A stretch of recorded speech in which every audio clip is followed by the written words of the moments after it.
10-year-old interrupts custody, hearing what he reveals, leaves the entire courtroom in shock. The courtroom held its breath as the gavel struck, but it was the voice of a child that shattered the silence. 10-year-old Eli, small but unyielding, stood trembling in the aisle, his eyes blazing with a truth too heavy for his young heart. The custody hearing had been a battleground. Eli's parents, Maria and James, sat on opposite sides of the room, their faces etched with pain and defiance. Maria, a black woman with a quiet strength, clutched a worn photograph of Eli as a toddler. James, a white man with a hardened jaw, stared at the floor, his lawyer whispering strategies. The judge, a stern woman named Clara Holt, had heard hours of arguments, accusations of neglect, infidelity, and unfitness. But the real wound festered beneath, a town divided by whispers of race, where Maria's heritage was a silent weapon wielded against her. Eli wasn't supposed to be here. He was meant to wait in the hall with a social worker, shielded from the adults tearing his world apart. But the door creaked open, and there he was, his sneakers squeaking on the polished floor. "I have something to say." His voice, high but steady, cut through the room like a blade. Every head turned. The stenographer's fingers froze above her keys. "Eli, this isn't the time," the social worker whispered, reaching for him. But Eli pulled away, his brown eyes, his mother's eyes, locked on the judge.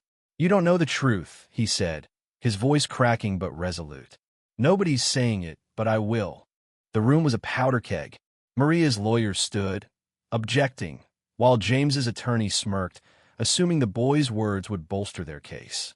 But Eli wasn't here to pick sides. He was here to expose a wound. "My dad's family," Eli began, his small hands balled into fists. "They don't want me with Mom because she's black." A gasp rippled through the courtroom. James's face drained of color, his eyes wide with betrayal. Maria's hand flew to her mouth, tears spilling over. The judge leaned forward, her gavel forgotten. "They say it when they think I'm not listening. They call her names. They say I'm not like them because of her. But she's my mom." The words hung in the air, raw and unfiltered. Eli's voice grew louder, fueled by a courage no one expected. "Grandma told Dad to take me away, so I'd grow up right. She said Mom's people can't raise me proper. But Mom's the one who's always there.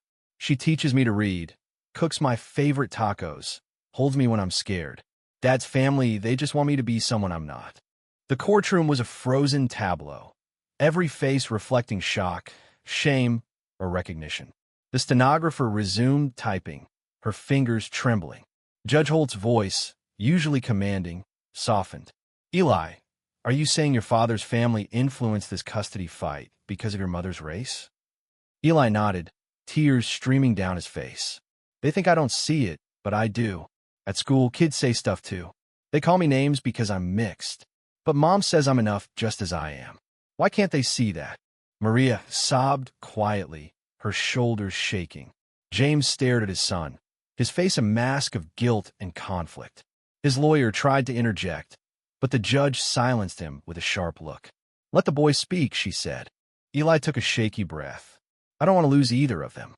But you can't take me from Mom because of what they think about her skin. That's not fair. It's not right." His voice broke, and he looked at his parents. "I just want us to be a family again." The silence that followed was deafening. The social worker stepped forward, gently guiding Eli back, but his words had already done their work. The courtroom buzzed with whispers, reporters scribbling furiously in the back. Judge Holt cleared her throat, her eyes glistening. "This court exists to serve justice," she said, her voice steady but heavy. "And justice cannot abide prejudice." The hearing shifted after that. Maria's lawyer, emboldened, presented evidence of biased letters from James's family, unearthed from old emails. James, shaken, admitted under oath that his parents had pressured him, their disdain for Maria's race fueling their push for custody. The judge ordered a recess, but the truth was already out, raw and undeniable. As the courtroom emptied, Maria knelt before Eli, pulling him into her arms. "You're so brave, baby," she whispered. James approached, hesitant, his eyes red. "Eli, I'm sorry," he said, his voice breaking. I didn't see it. Not like you did. Eli looked at his father, torn but hopeful. Then fix it, Dad, he said softly. The case wasn't over, but Eli's words had changed its course. The town, once content to whisper behind closed doors, now faced a mirror.